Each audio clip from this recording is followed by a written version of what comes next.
Hi, Dave. Here we are again. Hi, Laura. Nice to see you. Yeah, even though we're in the same house, we're in two different offices. It's all part of the remote virtual world now. Well, it's the way that we've learned. We enjoy each other and we like to be around each other, and we've worked together for 30 years. But come on. It's funny how you can use this technology for good or ill. There's some people that are making hay with it. They enjoy not having to commute and do all that kind of stuff. But there's so many other changes that it puts into your life. I mean, it's hard to know what to focus on sometimes. Are we open? Are we closed? Are we? Where's the beginning? Well, Where's I the think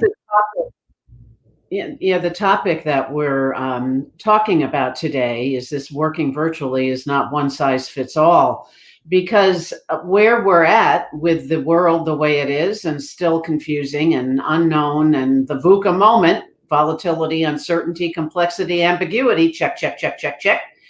It's still going on. end? So our blog this week is focusing on this topic of the not one size fits all, which I Mhm. think is so important. Interesting story. Another call that I just got off of a little while ago. We were all sharing how we're feeling and how we're doing, along with some other work items. But towards the end of the call, we went through about 15 people who were on the call. And towards the end of the call, this woman shared that she is feeling so disconnected, and everybody else was going right to the, get the work done, get what we need to accomplish, and I need help on this and I need help on that. And she just almost brought a breath of fresh air to the whole conversation, because what she shared was she's having so much difficulty. She's feeling disconnected. She's not feeling at the top of her game as a leader. So she has a category that's unique to her. Somebody else wouldn't even think about that.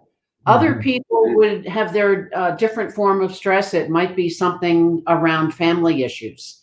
So the background, why don't you cover why we chose this topic, and why we wrote about it this week at this time?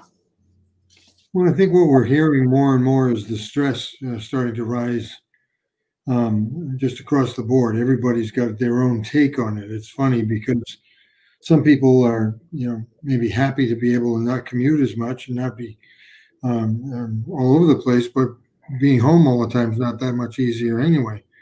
So everybody's got their own way of dealing with this. You are unique, just like everyone else. And if we go to our Berkman scores again, go to our red, green, blue, yellow, the Reds, like to see the results of their efforts. They like to be there and actually see something happen, work together with other people to accomplish a goal. They can still work together online, but it just doesn't feel the same. They're not in the same room celebrating and necessarily seeing what the work was that got done. The Greens are spending more time trying to connect with people online, but it's funny. It's what I call the scratch and sniff need. I like to be around the people and see that actually look in their eyes as opposed to looking at a screen. The Blues, on the other hand, like to spend time thinking and being creative, but it's hard to do that when you're constantly interrupted with so many other things going on in your life, food getting delivered and FedEx dropping off stuff. And there's a lot of stuff that you're protected from. In the old days, when you're at the office, you could close the door. It's kind of hard to do that in your home, depending on what else is going on. I see, cats running across the piano and kids coming in the back door and all kinds of stuff going on, which is life. But work has never been so integrated with life as it is with these situations.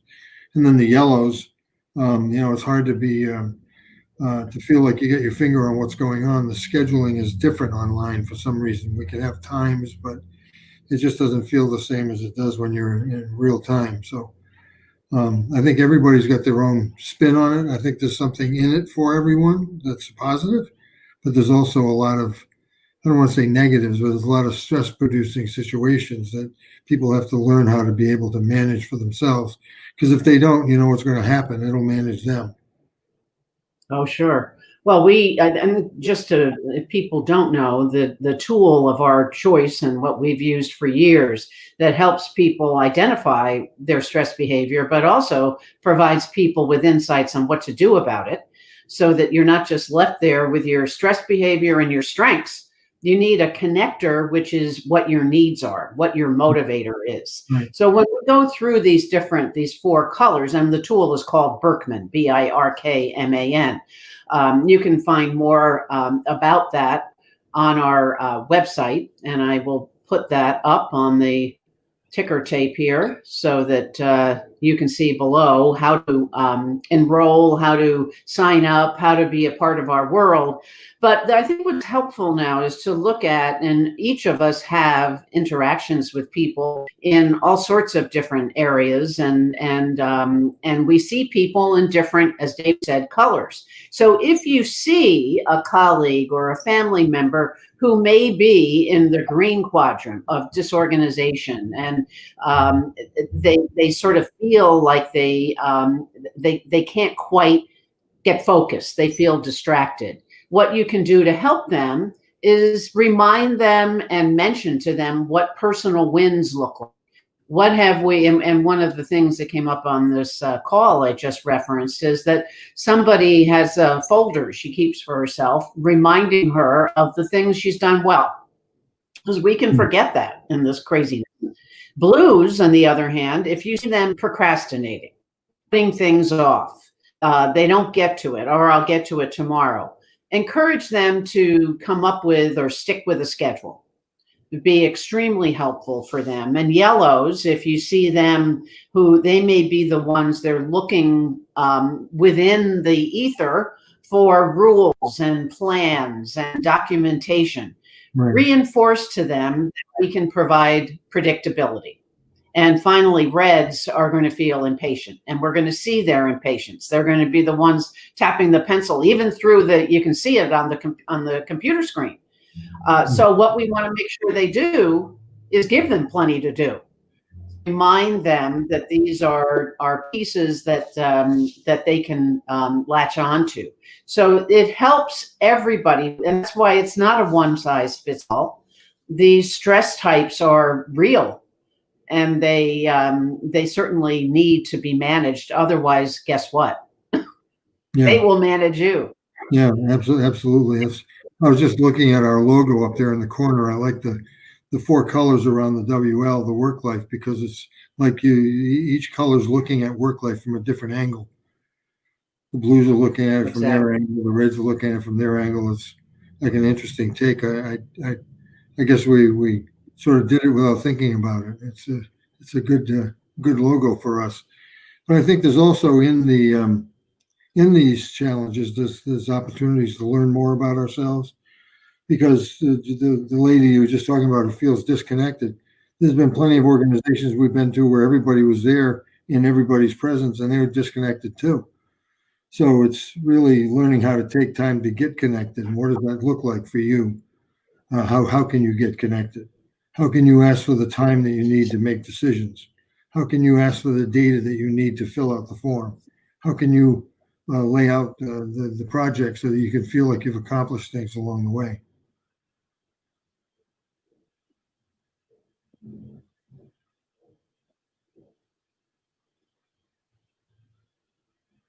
You still with me? I'm going to pick up on you.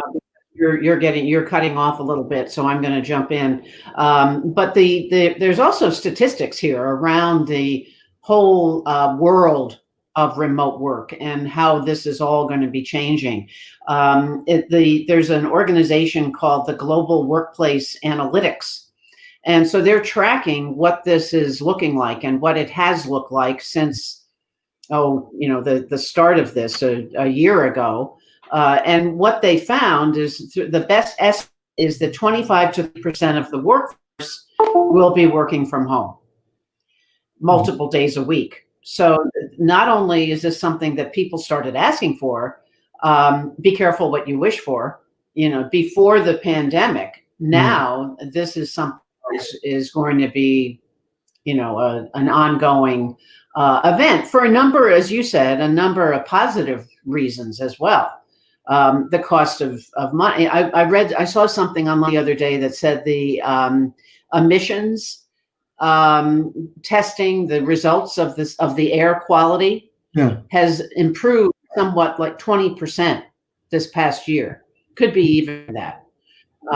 Because not flying as much, not driving as much. So there are, overall, there are some very positive results. But Mhm. certainly, organizations, it cuts back travel expense. It cuts back the wear and tear on work life for the individuals. But we Right. need to know when all of these various situations kick in, how do we manage this stress behavior Oh, that yeah. is, yeah, what we each need. So that's our conversation for today. I think what we like to focus on and what we help people with is the idea of giving people support around leadership. As that colleague of mine said, she's just feeling so disconnected. She doesn't know what to do. She doesn't know how to bring herself back on track as a leader. So therefore, it impacts teams. How do we create a better environment? And certainly, one of the things we do is we make sure that we check in very Yeah. regularly. And it used to be once a month.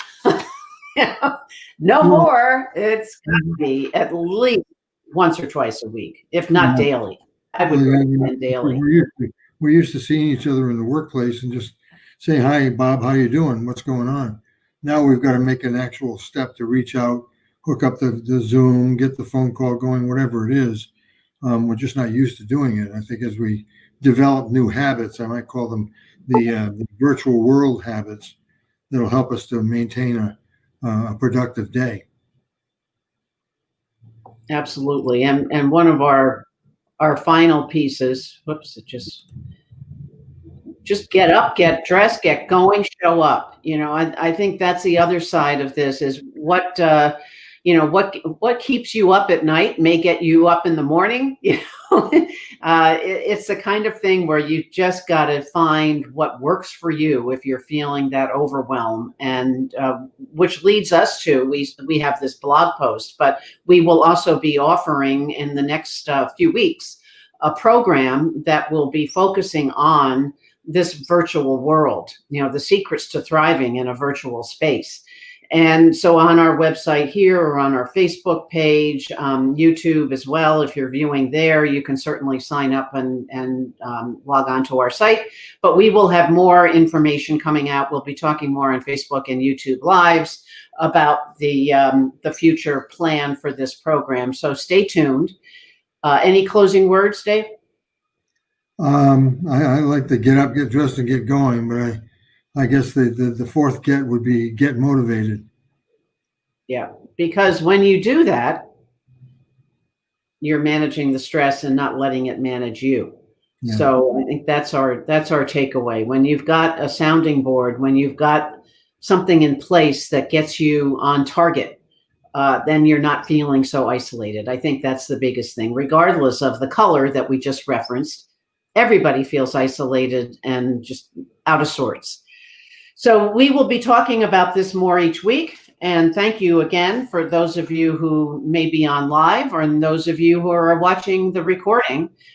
We're happy to be here and answer any questions you may have. So we'll see you again next week. Bye, Yeah. everybody.